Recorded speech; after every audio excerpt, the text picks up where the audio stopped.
திரு அவதாரா நமஸ்காரம், ஜகத்தின் ரட்சகனே நமஸ்காரம், தரணியாய் மானுடர் உயிரடைந்தோங்க தருவினில் மாண்டோய் நமஸ்காரம், தரணியில் மானுடர் உயிரடைந்தோங்க அடமில் மாண்டோய் நமஸ்காரம், பரிசுத்த ஆவி நமஸ்காரம், பரம சர்க்குருவே நமஸ்காரம், அருவியாய் அடியார் அகத்தினில் வசிக்கும் அரிய சித்தே சதா நமஸ்காரம், அருவியாய் அடியார் அகத்தினில் வசிக்கும் அரிய சித்தே சதா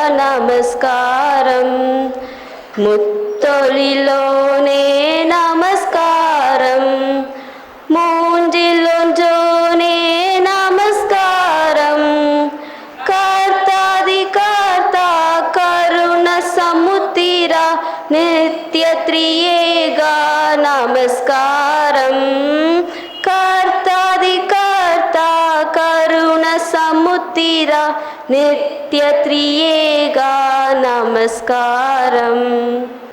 ஆணாய் பிறந்தால் அருமை, பெண்ணாய் பிறந்தால் பெருமை என்ற பொன்மொழிக்கேற்ப குடும்பத்திற்கும் சமுதாயத்திற்கும் பெருமை சேர்க்கும் விதமாய் திகழும் பெண்கள் உங்கள் அனைவருக்கும் மகளிர் தின நல்வாழ்த்துக்களை தெரிவித்துக் கொள்கிறேன். எம் நிறுவனத்தில் நடைபெறும் மகளிர் தின விழாவிற்கு வந்திருக்கும் நமது நிறுவன முதல்வர் மற்றும் நறுமுகை நற்றமிழ் சங்கத்தின் தலைவர் முதல்வர் அம்மா அவர்களை வருக வருக என அன்புடன் வரவேற்கிறோம். மற்றும் நமக்கு பெண்களுக்குரிய சட்ட பாதுகாப்பு பற்றி சிறப்புரை வழங்க இருக்கிற திருநெல்வேலி இளைஞர் நீதி குழுமத்தின் உறுப்பினராகிய திருமதி ஆரோக்கியமேரி அவர்களையும் அன்புடன் வரவேற்கிறோம்.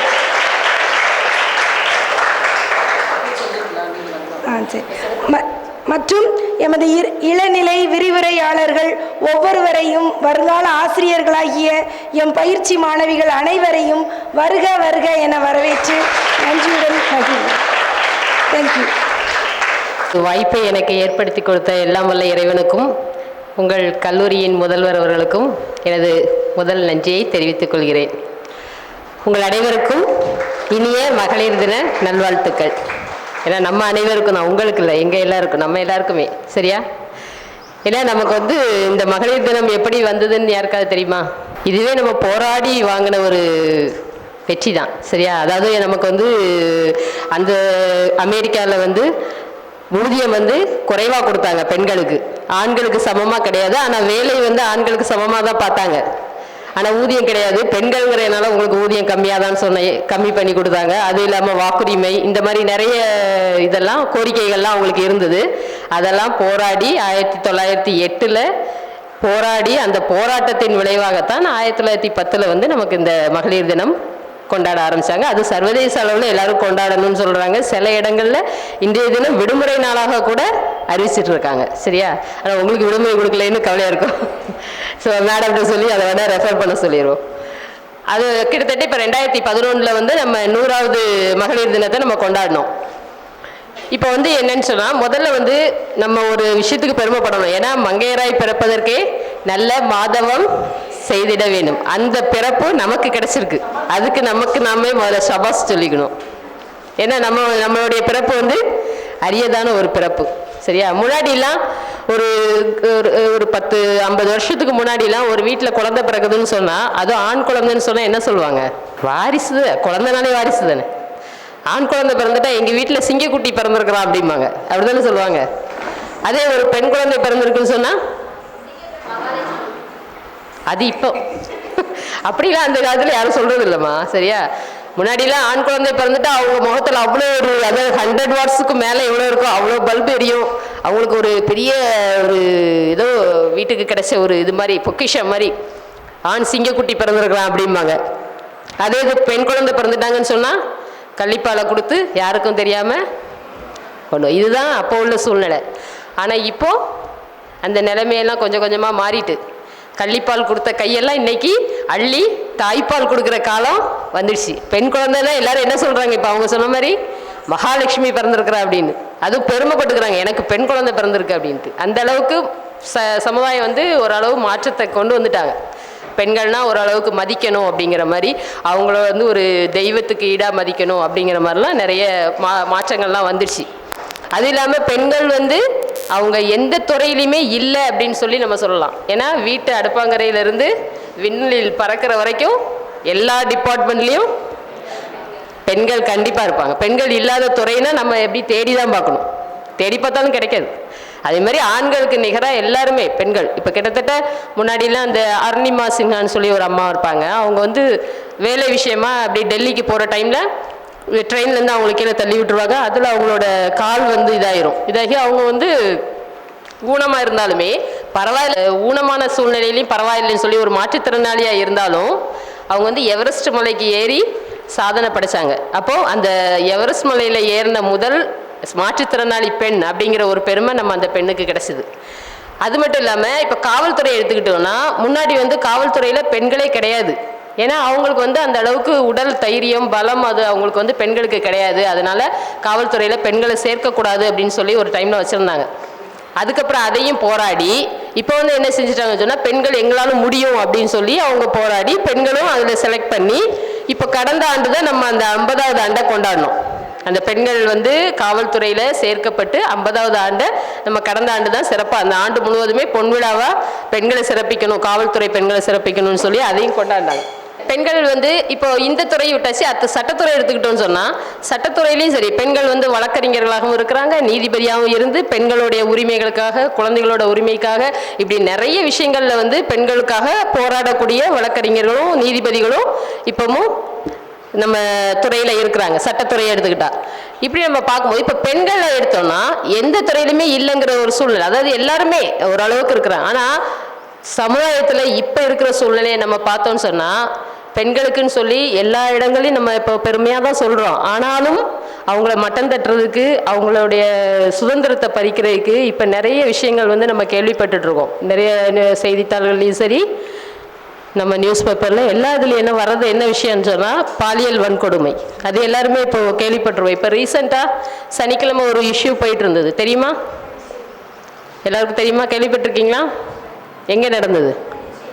பாண்டிச்சேரியில் அந்த குழந்தைக்கு வயசு வந்து 9 வயது தான். இவ்வளோத்துக்கும் அந்த காலங்கள்லாம் பிள்ளைங்க லீவுனா என்ன செய்வாங்க, வெளியில் தான் விளையாடுவாங்க, வீட்டிலே இருக்க மாட்டாங்க.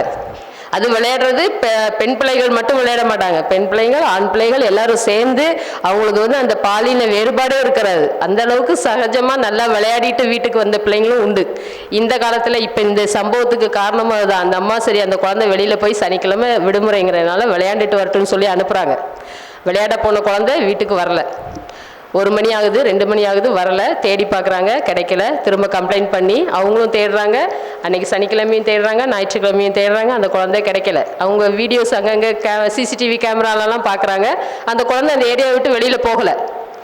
அப்போ வெளியில் போகலைன்னா எங்கே போச்சுன்னு சொல்லி ஒவ்வொரு இடமா விசாரித்து கடைசியில் கண்டுபிடிச்சி அந்த குழந்தை சாக்கடைக்குள்ளே அந்த பக்கத்தில் இருக்கக்கூடிய இதுலேருந்து அந்த சாக்கு மூட்டையில் தான் எடுக்கிறாங்க. அப்போ எடுத்து அந்த குழந்தைய மருத்துவ பரிசோதனை பண்ணும்போது அந்த மெடிக்கல் ரிப்போர்ட்டெல்லாம் பார்த்தோன்னா அந்த அளவுக்கு ஒரு கொடூரம், அதாவது மனித மிருகம் வந்து இப்படி நடக்குமா அப்படிங்கிற அளவுக்கு அந்த குழந்தையோட பிறப்புறுப்புலாம் அந்த அளவுக்கு பாதிப்பு ஏற்படுத்தியிருக்கு. அப்போ அந்த குழந்தை எந்த அளவுக்கு அந்த வேதனையை தாங்கியிருக்கும், 9 வயது குழந்தைக்கு என்ன ஒரு பலன் இருக்கும். அப்போ அந்த 2 காம கொடூரர்களால் அந்த குழந்தைகள் வந்து அந்த குழந்தை அந்த அளவுக்கு பாதிக்கப்பட்டிருக்குன்னு சொல்லி அந்த மெடிக்கல் ரிப்போர்ட்டை பார்க்குறவங்களுக்கே எல்லாருக்கும் ஓரளவுக்கு அந்த அதாவது அதனோட அந்த தாக்கம் வந்து அந்த அளவுக்கு இருந்திருக்கு. அப்போது அந்த குழந்தைக்கு வந்து என்னன்னு சொன்னால் அந்த அளவுக்கு அந்த குழந்தை பாதிக்கப்படுறதுக்கு இன்னொரு காரணம் என்னன்னு சொன்னால் போதை பழக்கம். அந்த அந்த கருணாஸ் அப்படிங்கிற அந்த 19 வயது பையனும் ஒரு 54 வயது பேர் விவேகானந்தா, எப்படி பேர் வச்சுருக்கிறாங்கன்னு பாருங்க.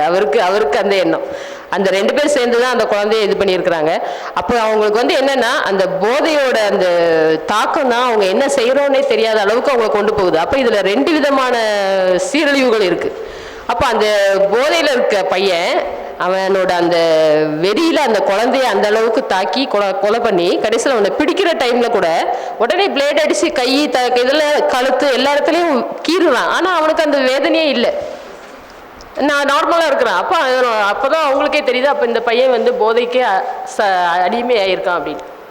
அதனால இப்போ அந்த இஷ்யூ இப்போ இன்ன வரைக்கும் ரொம்ப பிரபலமாக எங்கே நியூஸ் பேப்பரை தொட்டாலும் சரி, டிவியை பார்த்தாலும் சரி, அதில் அதுதான் நியூஸாக போயிட்டுருக்கு. அப்போ நமக்கு வந்து இப்போ வந்து என்ன தெரியுதுன்னு சொன்னால், குழந்தைகளுக்கு வந்து பாதுகாப்பு வெளியில் இல்லை.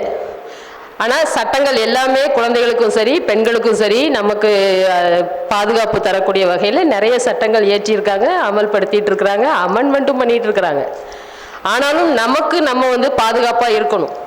அதுக்காகத்தான் இப்போ நாங்கள் உங்ககிட்ட வர்றது என்னன்னு சொன்னால், நீங்கள் வந்து இனி அடுத்து வரக்கூடிய சமுதாயத்தை உருவாக்கக்கூடிய சிச்சுவேஷன், அதான் அந்த இதில் நீங்கள் இருக்கிறீங்க. ஏன்னா நீங்கள் இன்னும் வெளியில் போனீங்கன்னா ஒரு நல்ல ஆசிரியராக போகும்போது கண்டிப்பாக நிறைய பசங்களை நீங்கள் பார்க்குற வாய்ப்பு உங்களுக்கு தான் கிடைக்கும். நாங்களாவது எப்படி ஏதாவது ஒரு சந்தர்ப்பம் கிடைச்சா தான் பார்க்க முடியும், ஆனால் உங்களோட ப்ரொஃபஷனே அதுதான்.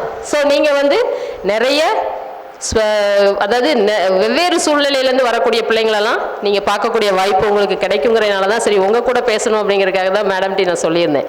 சரி, அதாவது நீங்கள் வந்து என்ன செய்யணும்னா, அந்த ஒரு ஸ்கூல் போகிறீங்க, அங்கே பசங்களாக இருந்தாலும் சரி, அது பிள்ளைங்களாக இருந்தாலும் சரி, பொட்டை பிள்ளைங்களாக இருந்தாலும் சரி, ஈவனாக ரெண்டு பேரையுமே எந்த அளவுக்கு அந்த பிள்ளைங்க வந்து ஒரு பெண் குழந்தைன்னு சொன்னால் அந்த ஆண் குழந்தைகிட்ட எப்படி நடந்துக்கணும், அந்த ஆண் குழந்தை வந்து பெண் குழந்தையை எப்படி மதிக்கணும், எப்படி பார்க்கணும், அவங்க எப்படி நடந்துக்கிட்டால் நல்லது அப்படிங்கிற விஷயங்களெல்லாம் உங்களுக்கு தான் தெரியும். அதனால் நீங்கள் தான் அந்த பிள்ளைங்க கிட்ட அதெல்லாம் கொண்டு போகணும். அது உங்களால் தான் முடியும், நீங்கள் தான் மாற்றவும் முடியும். ஏன்னா அதனுடைய சக்தி வந்து உங்கள்கிட்ட தான் இருக்குது.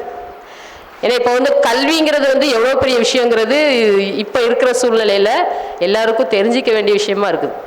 ஏன்னா நம்ம ஏற்கனவே சொல்லல, education is a powerful weapon. அந்த வெப்பன் இப்போ உங்கள் கையில் இருக்குது. சரியா? ஏன்னா கல்வியை போதிக்கக்கூடிய ஒரு ஸ்டேஜில் நீங்கள் இருக்கிறீங்க. நீங்கள் வெளியில் போயிட்டு கண்டிப்பாக இந்த மாதிரி சூழ்நிலையில் இருக்கக்கூடிய பிள்ளைங்களெல்லாம் நீங்கள் பார்த்து, ஏன்னா நீங்கள் வந்து இப்போவே ஸ்டடி பண்ணிக்கிட்டீங்கன்னு சொன்னீங்கன்னா அந்த குழந்தைகளை வந்து எப்படி நம்ம வந்து நல்வழிப்படுத்துறதுக்கு என்னென்ன செய்யலாம், அந்த மாதிரி விஷயங்களெல்லாம் நீங்கள் வந்து ஃபாலோ பண்ணுறதுக்கு ஈஸியாக இருக்கும். இப்போ நமக்கு பொதுவாக வந்து இந்த சட்டங்களை பற்றி உங்களுக்கு சொல்லும் போது என்ன சொல்லலாம்னு சொன்னால், இந்த போக்சோ ஆக்ட் வந்து இப்போ மேஜராக இருக்கக்கூடிய ஒரு சட்டம். இது வந்து ரொம்ப கொடூரமான முறையில் தண்டனை வழங்கக்கூடிய வகையில் நம்ம அரசு வந்து இதை ஏற்படுத்தியிருக்கிறாங்க. இதில் வந்து என்னன்னு சொன்னால், 18 வயசுக்கு கீழே இருக்கிறவங்களுக்கு இதில் வந்து ரொம்ப, ஏன்னா அந்த 18 வயசு கீழே இருக்கக்கூடிய குழந்தைகள் தான் அதிகமாக பாதிக்கப்படுறாங்க. அது நம்ம நிறைய விஷயங்கள் நிறைய இடங்களில் நம்ம பார்த்துருக்குறோம். அப்போ அந்த குழந்தைகளுக்கு பாதுகாப்பு வேணும், அப்போ அதுகளுக்கு தகுந்தாப்புல நம்ம வந்து ஒரு சட்டத்தை உருவாக்கணும் அப்படிங்கிற ஒரு எண்ணத்தில் தான் இந்த போக்சோ ஆக்டை கொண்டு வந்தாங்க. இதில் வந்து என்னன்னு சொன்னால், ஒரு குழந்தை வந்து 18 வயசுக்கு கீழே, அது ஆணாக இருந்தாலும் சரி பெண்ணாக இருந்தாலும் சரி, போக்சோ ஆக்டை பொறுத்த வரைக்கும் அதில் வந்து ஆணுக்கு தான் பெண்ணுக்கு தான் கிடையாது. சரியா? ஏன்னா எல்லாருமே இந்த போக்சோ ஆக்ட்னாலே அது வந்து பெண் குழந்தைகளுக்குன்னு உருவாக்கப்பட்ட சட்டம்னு சொல்லுவாங்க. அது பெண் குழந்தைகளுக்கும் கிடையாது, சின்ன பசங்க 18 வயசுக்கு கீழே இருக்கக்கூடிய பசங்களாக இருந்தாலும். ஏன்னா இப்போ நிறைய ஹோமோசெக்ஸ்லாம் நிறைய நடக்குது, அது எல்லாருமே நமக்கு தெரிஞ்ச விஷயம்தான். அந்த மாதிரி அந்த பிள்ளைங்களுக்குனாலுமே இந்த சட்டம் வந்து பொருந்தும்.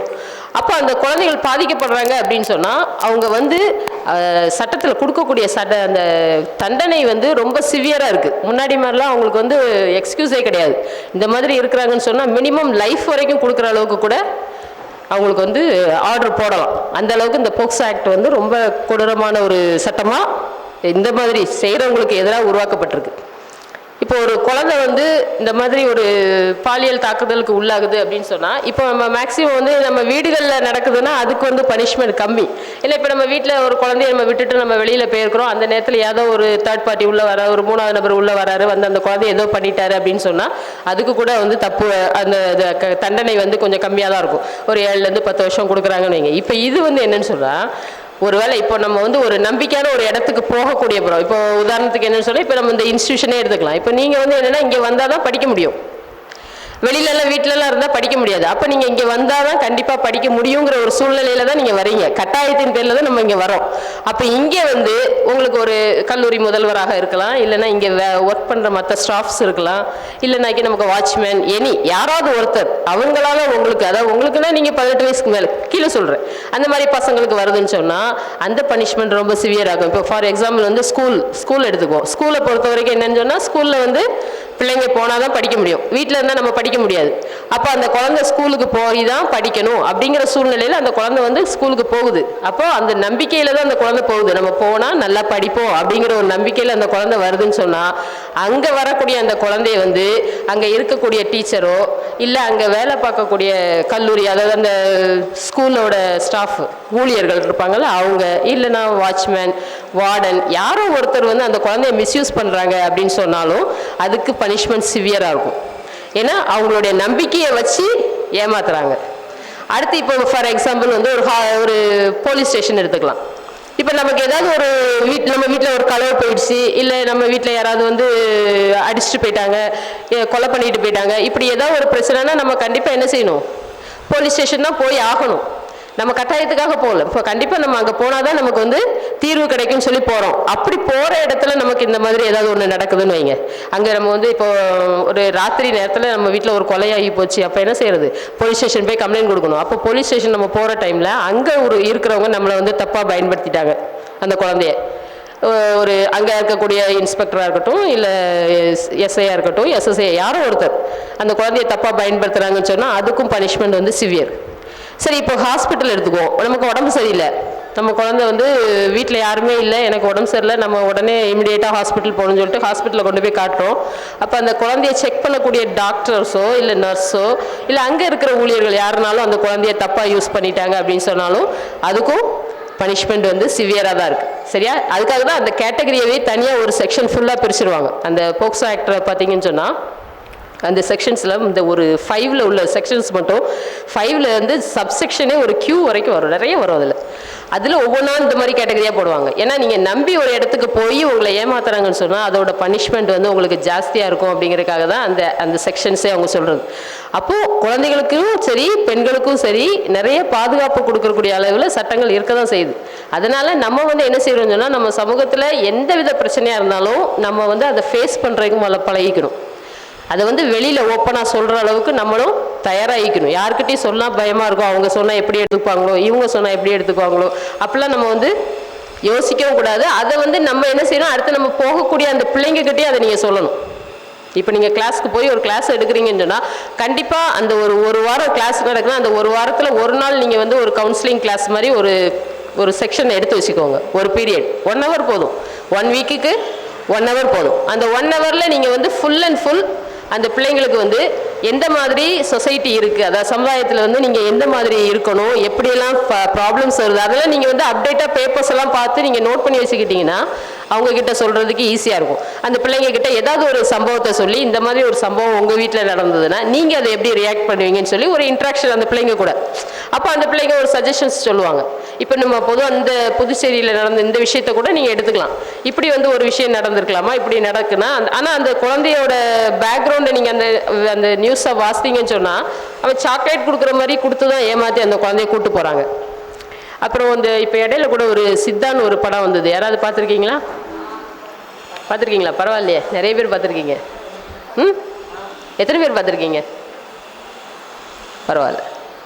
அந்த படத்துலலாம் நீங்கள் பார்த்துருப்பீங்கல்ல, அந்த குழந்தைய வந்து அதை ஏமாற்றி கூட்டு போகும்போது முதல்ல என்ன செய்வான், சாக்லேட் கொடுக்குறேன், அப்புறம் கோழி குஞ்சு கொடுக்குறேன், எல்லாம் கொடுக்குறேன் பாரு, கடைசியில் எதுக்குமே அந்த பிள்ளை கொஞ்சம், ஆனால் அது பார்க்கும்போது நமக்கு பரவாயில்லையே, நல்லா தான் வீட்டில் வளர்த்துருப்பாங்க போல நமக்கு யோசிக்க தோணும். உடனே டக்குன்னு அந்த நேரத்தில் மாற்றிடுவாங்க. உடனே ஃபோனை கொடுத்து அந்த கேமு, அப்போ ஏதோ ஒரு அடிக்ட் இருக்குது. அந்த குழந்தை வந்து ஏதாவது ஒரு விஷயத்தில் அடிமையாக இருக்குது. ஒன்று சாக்லேட்டு, இல்லைன்னா இந்த மாதிரி திங்ஸ் ஏதாவது கொடுக்குறது, அப்படி இல்லைன்னு சொன்னால் இந்த மாதிரி மொபைல் ஃபோனு. அப்போது நம்ம வந்து என்ன செய்யணும்னா இதெல்லாம் நமக்கு அவங்கக்கிட்ட சொல்லணும். அந்த குழந்தை வந்து இப்படி தான் ஏமாற்றி கூப்பிட்டு போயிருக்கிறாங்க, அப்போ நீங்கள் வந்து அந்த நேரத்தில் இந்த மாதிரி முழிப்பாக இருக்கணும், அதை கொடுத்தாலும் நீங்கள் வாங்கக்கூடாது அப்படிங்கிற மாதிரி நிறைய இந்த மாதிரி இன்சிடென்ட்லாம் நீங்கள் வாசித்து நோட்ஸ் எடுத்து வச்சிங்கன்னா அவங்கக்கிட்ட பேசும்போது உங்களுக்கு ஈஸியாக இருக்கும்.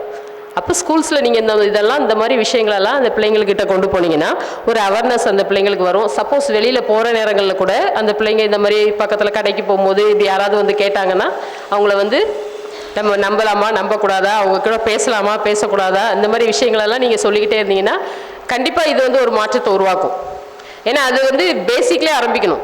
இப்போ ஒரு குழந்தை வந்து முக்கியமாக அந்த ஒரு முன்னாடியெல்லாம் ஒரு 6 வயசு 5 வயசு அந்த ஸ்டேஜில் தான் ஸ்கூல்லே அந்த பிள்ளைங்கள சேர்ப்பாங்க. ஆனால் இப்போது 2 வயசு ஆகுதோ 2.5 வயசு ஆகுதோ உடனே கொண்டு போய் அது ப்ளே ஸ்கூலாக இருந்தாலும் சரி கொண்டு போய் தள்ளிடுறாங்க. சரியா? கையெல்லாம் இப்படி தூக்கி தலையில் தொட்டு காதை தொட்டால் தான் ஸ்கூலில் சேர்ப்பாங்க. ஆனால் இப்போ 2 வயசு ஆகிறது அது முடிஞ்ச மறுநாளே கொண்டு போய் தள்ளிடுறாங்க. அப்போது முக்கால்வாசி இருக்கிறது யார் கூட? உங்கள் கூட தான் இருக்கிறாங்க. அப்போ நீங்கள் தான் வளர்க்குறீங்க. அப்போ வளர்க்குற பொறுப்பு உங்ககிட்ட தான் இருக்குது. சரியா? அப்போ அந்த பிள்ளைங்க நல்லவங்களாகிறதும் தீயவங்களாகிறதும் உங்கள் கையில் தான் இருக்குது. அப்போ உங்கள் கையில் தான் பொறுப்பு ஜாஸ்தி இருக்குது. அப்போ நீங்கள் தான் அந்த பொறுப்பை எடுத்து கரெக்டாக செய்யணும். அப்போ நாளைக்கு அந்த குழந்தை நல்ல குழந்தைய வெளியில் வந்தீங்கன்னா அது சொல்லணும், எனக்கு இந்த டீச்சர் அன்றைக்கி சொல்லி கொடுத்தாங்க, நான் இன்றைக்கி இப்படி இருக்கிறேன், இந்த போஸ்டிங்கில் நான் இருக்கிறேன்னு சொல்கிற அளவுக்கு நீங்கள் இருக்கணும். அப்போ நீங்கள் சொன்னீங்கன்னு சொன்னால் உங்கள் இது எங்கே வரும்? உங்கள் இன்ஸ்டியூஷனுக்கு வரும். இந்த இன்ஸ்டியூஷன்லேருந்து படித்து வந்த இப்போ குழந்தை இன்றைக்கி வந்து ஒரு நல்ல ஒரு ஆளை உருவாக்கியிருக்குன்னு சொல்லி, சரியா? அந்த பெருமையை நீங்கள் தான் எடுத்து கொடுக்கணும். அதுக்கு உங்கள் கையில் தான் இருக்குது. அதனால் குழந்தைகளை வந்து பொறுத்த வரைக்கும் அந்த குழந்தைய நல்ல குழந்தையோ கெட்ட குழந்தையோ அதை எப்படி வளருதுங்கிறது உங்கள் ஆசிரியரோட கையில் தான் இருக்குது. நீங்கள் தான் அந்த குழந்தைக்கு எப்படி டீச் பண்ணால் நல்லா இருக்கும் அந்த குழந்தை அப்படிங்கிறத நீங்கள் தான் கவுன்சிலிங்கையும் நீங்கள் சேர்த்துக்கிறது நல்லது. அதை நீங்கள் தான் இம்ப்ளிமெண்ட் பண்ணணும். சரியா? ஸ்கூல்ஸில் நீங்கள் அதெல்லாம் சொன்னீங்கன்னா கண்டிப்பாக கேட்பாங்க. ஒரு 1 hour வந்து இந்த மாதிரி ஒரு கவுன்சிலிங் வைங்க, அதில் வெளியிலேருந்து யாராவது கூப்பிட்டு கூட பேசலாம், இல்லை நீங்களே பேசலாம். உங்களை விட வேறு யார் கவுன்சிலர்ஸ் இருக்க போகிறாங்க குழந்தைகளுக்கு? ஏன்னா நீங்கள் தானே ஸ்டடி பண்ணிவிட்டு வரீங்க. ஃபுல் அண்ட் ஃபுல் அந்த கிளாஸில் இருக்க பிள்ளைங்களை பற்றி உங்களுக்கு நல்லாவே தெரியும். அப்போ எந்தெந்த குழந்தையோட படிப்பு விஷயத்தில் அதெல்லாம் நீங்கள் கரெக்டாக மைண்ட் அவுட் பண்ணிங்கன்னா அந்த குழந்தை எப்போ கூடுது, எப்போ குறைஞ்சிருக்கு, அப்போ மார்க் குறையிறதுக்கு என்ன காரணம் அப்படின்னு அந்த குழந்தைய கூப்பிட்டு நீங்கள் கேட்டிங்கனாலே கண்டிப்பாக அந்த குழந்தை உங்ககிட்ட சொல்லும். அந்த அளவுக்கு நம்ம நம்பிக்கையாக அந்த குழந்தைகிட்ட சொல்லணும். ஏன்னா நம்ம அந்த குழந்தைய ஒரு படிக்கலைன்னு சொன்னால் இப்படி எல்லாரும் இருக்கிற இடத்துல நீ ஏன்டா நீ படிக்கல, ஏன் இவ்வளோ மார்க் குறைஞ்சிருக்க, என்ன செய்யற, நீ மாடு மேய்க்க போ, அப்படி இப்படின்னு நம்ம வந்து அந்த மாதிரி அகேன்ஸ்ட் அந்த குழந்தைக்கு பேசினாலே அடுத்த நிமிஷம் என்ன பண்ணிடுவாங்க, இந்த மிஸ்ஸு கிளாஸ்னாலே இது இப்படி தான் இருக்கும் அப்படின்னு சொல்லி அந்த பிள்ளைங்க ஃபிக்ஸ் ஆயிடும். அதனால என்ன செய்யணும்னா அந்த குழந்தை அப்படி இருக்கான்னு சொன்னால் நீங்கள் காமனாக நீ வந்து என்னை வந்து பார்ப்பான்னு சொல்லிட்டு ஸ்டாஃப் ரூமில் வச்சு கூட நம்ம பேசலாம். அப்போ யாருக்குமே தெரியாதுல்ல, ஸ்டாஃப் ரூமில் உட்காந்து கூட அந்த குழந்தைகிட்ட நம்ம பேசி என்ன குறை இருக்குது வீட்டில் ஒரு வேளை. ஏன்னா நிறைய நாங்கள் இப்போது எங்கள் கிட்ட வரக்கூடிய குழந்தைகளை பார்த்தோம்னா மேக்ஸிமம் அந்த குழந்தைங்க ஒன்று படிப்பை நிப்பாட்டின பிள்ளைங்களாக தான் இருப்பாங்க. அதாவது இந்த இப்போ இடையில ஒரு கொரோனா ஒன்று வந்தது இல்லை, அதில் ஃபுல்லாக ட்ராப் அவுட். அதில் தான் மேக்ஸிமம் அந்த பிள்ளைங்க தப்பு பண்ணுறதுக்கு காரணமே அதுதான்.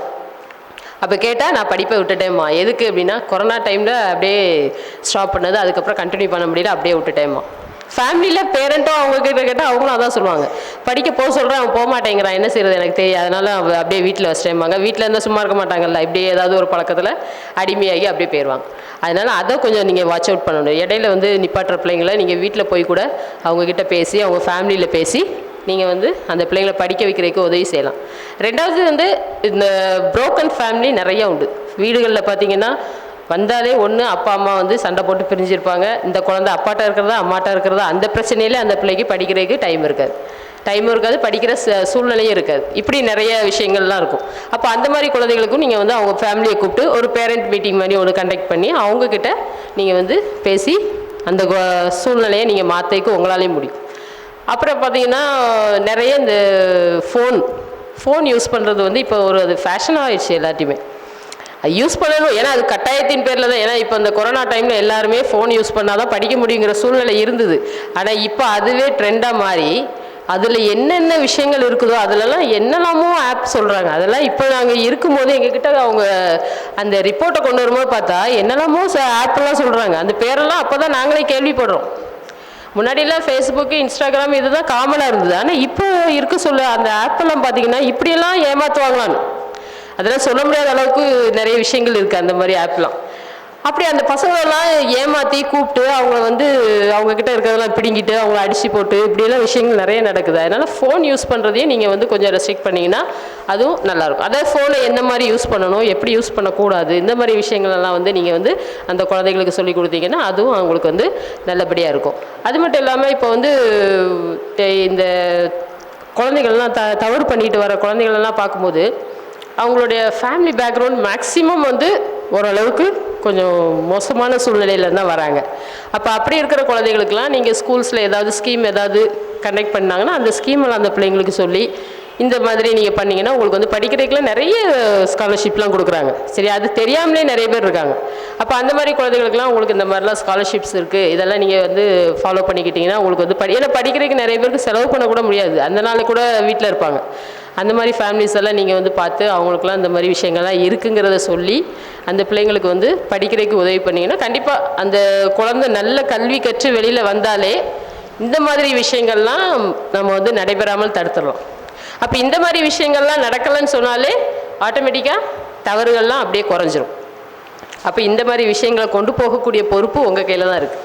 அதனால் நீங்கள் இன்னும் இந்த இன்ஸ்டியூஷனை விட்டு வெளியில் போகும்போது அந்த முடிவோடு போகணும்.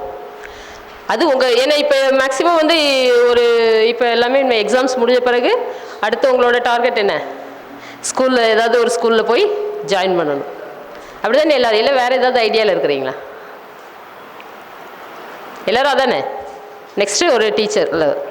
அப்போ நம்ம டீச்சிங் போகிறோம் அப்படின்னு சொன்னாலே நீங்கள் இந்த மாதிரி விஷயங்களெல்லாம் இனி ஞாபகம் வச்சுக்கிட்டு அந்த குழந்தைகளை பார்க்கும்போதெல்லாம் உங்களுக்கு இந்த மாதிரி விஷயங்கள்லாம் ஞாபகத்துக்கு வரணும்.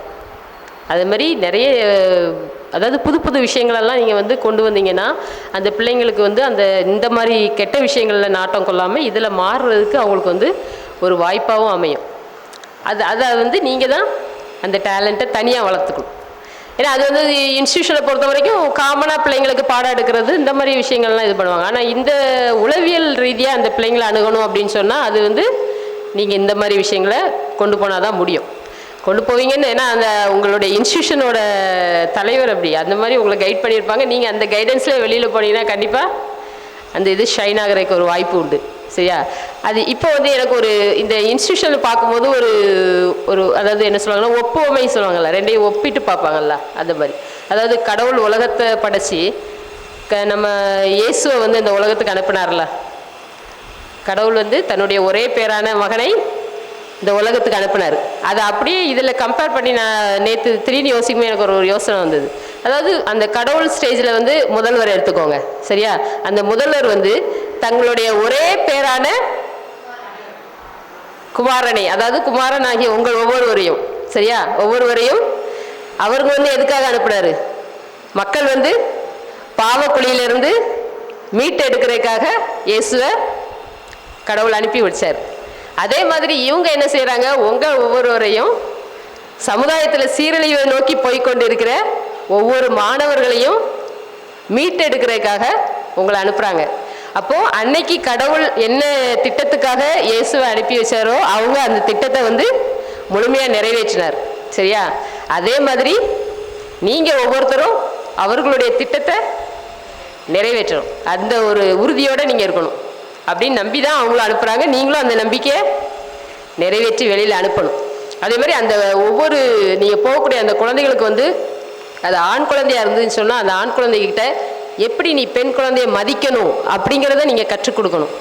அதே மாதிரி ஒவ்வொரு பெண் குழந்தைகிட்டையும் எப்படி நீ வந்து தன்னம்பிக்கையோடும் தற்காப்போடையும் இருக்கணும் அப்படிங்கிறதையும் நீங்கள் வந்து கற்றுக் கொடுக்கணும். இதுதான் உங்களுடைய தாரக மந்திரமாக நீங்கள் வச்சுக்கணும். சரியா? குழந்தையால் அது ஆண் குழந்தையாக இருந்தாலும் சரி பெண் குழந்தையாக இருந்தாலும் சரி அவங்க எப்படி மதிக்கணுங்கிறத நீங்கள் கற்றுக் கொடுத்தீங்கன்னு சொன்னால் கண்டிப்பாக இந்த சமுதாயம் மாறும். சரியா?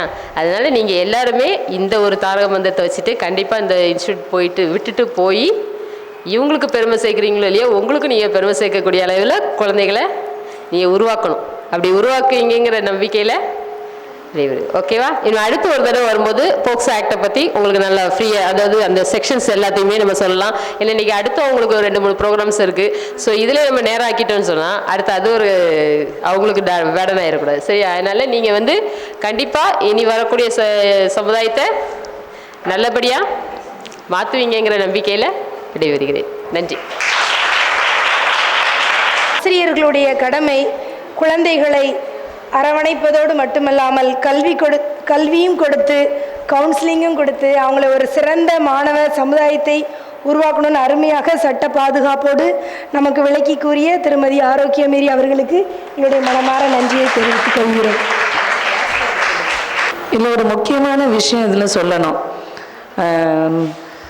இவங்க வந்து சகோதரி ஆரோக்கியமேரியோட கணவர் வந்து எனக்கு தம்பி மாதிரி. என்னோட தம்பியும் அவங்களும் கிளாஸ்மேட்ஸ். கண்டிப்பா தம்பி தான். அது என்ன அனுஷியா வந்தோடனே கைத்தட்டல் பறக்குது. ரொம்ப அருமையான ஒரு தகவல்களை உங்களுக்கு சொன்னாங்க. பெண்களுக்கு எப்படி சட்ட பாதுகாப்பு அவசியம் என்பது குறித்து விளக்கமளித்து பேசினாங்க. இவங்க யாருன்னா நம்ம பிரியாவோட கிளாஸ்மேட்டாம்பா. இங்க வந்தோடனே சஸ்பென்ஸ் கொடுக்கலான்னு நினைச்சா அவங்க நம்மள சர்ப்ரைஸ் பண்ணிட்டு இருக்காங்க. ரைட்டு. ஒரு முக்கியமான நிகழ்வு விருது வழங்கும் விழா. ஒரு 3 பேரை தேர்ந்தெடுத்து அவர்களுக்கு விருது வழங்கணும்னு நாங்கள் நினைச்சோம். 3 பேர் யாரெல்லாம்னு யோசிச்சோம். உண்மையாகவே அதற்கு தகுதியானவர்களாக அதுக்கு இருக்கணும்னு நாங்கள் ரொம்ப பிளான் பண்ணிட்டே இருந்தேன். யாரெல்லாம் இதை செய்கிற ஊழியஸ்தானம் ஆசிரியர் பயிற்சி நிறுவனம் மற்றும் நறுமுகை நற்றமிழ் சங்கம் இணைந்து நடத்தக்கூடிய ஒரு நிகழ்வில் விருது வழங்குற மாதிரி ஒரு திட்டமிடல் இருந்தது. இப்போ இவ்வளோ பெண்கள் இருக்கக்கூடிய இந்த சூழல்ல ஒரு ஆண் மகனை அழைத்து கொண்டு வந்திருக்கிறோம். எப்போதுமே ஒரு விஷயம் நம்ம புரிஞ்சுக்கணும், பெண்கள் தினம் கொண்டாடினா ஆண்களை மதிக்காம இருக்கணும்னு அவசியம் இல்லை. பெண்களும் ஆண்களும் இணைந்ததுதான் ஒரு சமூகம். 2 பேரும் இணைந்து முழு ஒத்துழைப்பு கொடுத்து செயல்பட்டால்தான் ஒரு சமூகம் சுமூகமாக இயங்கும். அதில் எந்த மாற்று கருத்தும் இல்லை. எங்களுக்கு நிறைய விஷயங்கள் பெண்களுக்கு எங்களுக்கு சில விஷயங்கள் சில விழாக்கள்ல எங்களுக்கு மறுக்கப்பட்டது. நாங்கள் ரொம்ப வேதனையோடு நான் சகோதரர் தம்பான் அவர்களிடம் பகிர்ந்து கொண்டேன். தம்பான் அவர்கள் நெல்லை டைம்ஸ் பத்திரிகையினுடைய அதிபர், அது மட்டும் இல்லாமல் லைன்ஸ் சங்கத்தினுடைய இதாக இருக்கிறாங்க. இதில் ஒரு முக்கியமான விஷயம் என்னன்னா, நான் அவர்கிட்ட சும்மா கேஷுவலாக பேசிட்டே இருக்கிறேன், இப்படி ஒரு சங்கம் ஒன்று ஆரம்பிக்கணும் அப்படின்ட்டு. அதற்கு முழு ஒத்துழைப்பு தந்து எங்களை உற்சாகப்படுத்தி சங்கத்தையும் அதுக்கு சங்கம் ஆரம்பிக்கிறதுக்கு இடத்தையும் கொடுத்து அதில் எங்களை அன்பாக உபசரித்து ஆட்களை கொட்டி சங்கத்தை வேற லெவலில் ஆரம்பிச்சு விட்டது மட்டும் இல்லாமல் இந்த விருது வழங்குவதற்கு நாங்கள் அந்த இதெல்லாம் கொடுக்கும்போது அந்த மேலே விட்டுற ஸ்டிக்கர்ஸ் எல்லாமே சார் ரெடி பண்ணி, உண்மையாகவே சொல்கிறேன் அவருக்கு நிறைய வேலை உண்டு. ஏன்னா டெய்லி பத்திரிக்கையில் செய்தி வரணும், அதற்கு அவர் தயாரிக்கணும். அந்த வேலையோட வெளியில் நிறைய சமூக சேவையும் செய்கிற ஒரு மனிதர் நமக்காக இந்த பெண்கள் தின விழாவிற்கு வந்திருந்து சிறப்பித்தது நமக்கு உண்மையாகவே பெருமைதான். இந்த நறுமுகை நற்றமிழ் சங்கத்துக்கும் சாருக்கும் ஒரு தொடர்பு உண்டு. நான் அதோட தலைவர்னா சார் கௌரவ தலைவர். அதனால இந்த சங்கத்தின் சார்பிலும் அவர் வந்திருக்கிறார்கள். அவர்களை ஊழியர் சாரம் ஆசிரியர் பயிற்சி நிறுவனத்தின் சார்பாக மீண்டும் ஒரு முறை வரவேற்று, இப்போ விருது வழங்கும் நிகழ்வில் நம்ம இங்க வந்திருக்கிற வழக்கறிஞர் திருமதி ஆரோக்கியமேரி அவர்களுக்கு நறுமுகை நற்றமிழ் சங்கம் மற்றும் ஊழியர் ஸ்தானம் ஆசிரியர் பயிற்சி நிறுவனத்தின் சார்பாக நறுமுகை நற்றமிழ் சங்கத்தினுடைய கௌரவ தலைவர் திரு தம்பான் அவர்கள் இந்த விருதினை வழங்குமாறு அன்புடன் கேட்டுக்கொள்கிறேன். வந்திருக்கிற அனுஷயா மேடம், நீங்க எல்லாரும் பார்த்துருப்பீங்க நேற்று அந்த கருத்தரங்குல. அவங்க நறுமுகை நற்றமிழ் சங்கத்தினுடைய செயலாளர். என்னமோ வருத்தப்படாத வாலிபர் சங்கம் மாதிரி இருக்கும். அதனால எங்களுடைய சங்கத்தின் சார்பில் இப்ப நாங்க 3 பேரும் இணைந்து, இன்னொருத்தங்க வருவதற்கு கொஞ்சம் மரத்துக்கு கொஞ்சம் அவசர வேலை இருக்கிறனால நாம் அவர்களுக்கு இப்ப அந்த விருதினை வழங்க போறோம். சார் இப்ப கொடுப்பாங்க, உடன் நாங்கெல்லாம் இருந்து நீங்கள் அனைவரும் அவர்களை கரவொலி எழுப்பி உற்சாகப்படுத்துமாறு உங்களை அன்புடன் கேட்டுக்கொள்கிறேன்.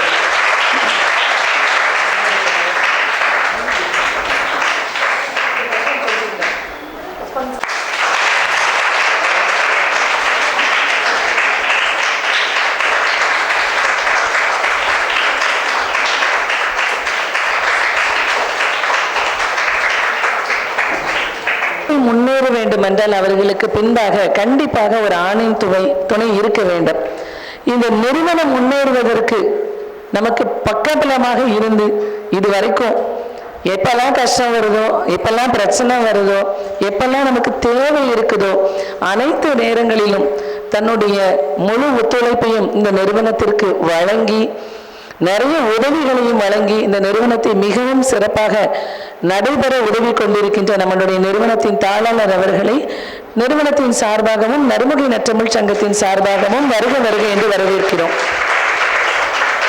சாரையே மெனக்கிட்டு இங்க வர சொன்னோம் அப்படின்னா, இந்த நிறுவனத்தினுடைய மாணவி திருமதி ராஜா பீவி, ஏன் மாணவின்னு சொல்லி திருமதின்னு சொன்னேன் அப்படின்னா, கல்யாணமானவங்கள திருமதி தான் சொல்லணும். மாணவியோட ஏன் நிறுத்தாம திருமதி சொன்னேன் அப்படின்னா, திருமணம் ஆனதற்கு பின்பதற்கு படிப்பதற்கு நிறைய பேருக்கு விருப்பமும் இருக்கிறது இல்லை, வாய்ப்பும் கிடைக்கிறது இல்லை.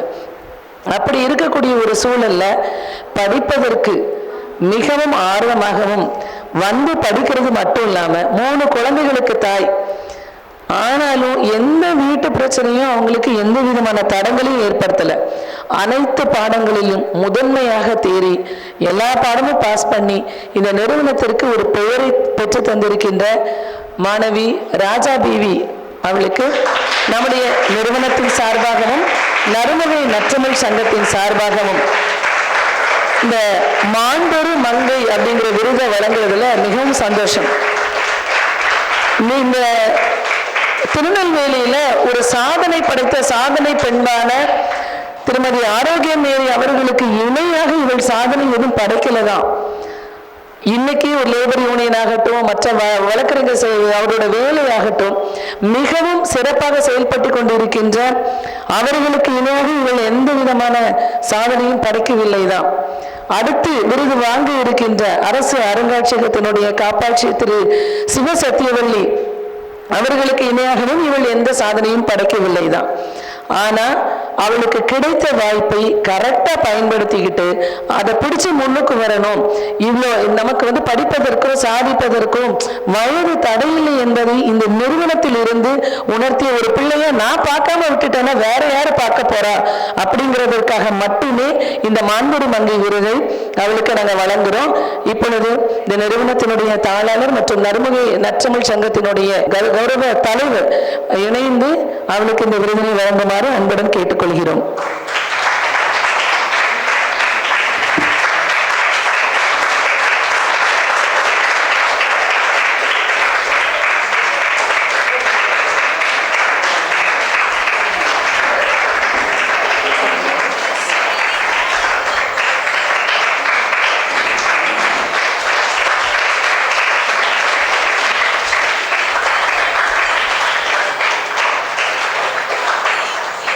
நமது நிறுவனத்தினுடைய தாளாளர் அவர்கள் இப்பொழுது பெண்கள் தின வாழ்த்துரை வழங்குமாறு அன்புடன் கேட்டுக்கொள்கிறேன்.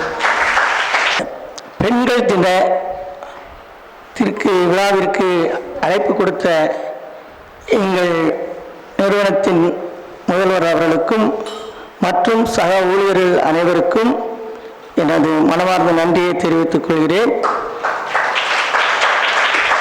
இந்த பெண்கள் தினத்தில் பங்கு பெற்று உங்களுக்கு வாழ்த்துக்களை தெரிவிப்பதற்கு வாய்ப்பளித்த அனைவருக்கும் நன்றி. உங்கள் அனைவருக்கும் பெண்கள் தின நல்வாழ்த்துக்கள். நன்றி. இது போன்ற நிகழ்ச்சிகளை உங்களுக்கு தொடர்ந்து வழங்க எங்கள் சேனலை சப்ஸ்கிரைப் பண்ணுங்க.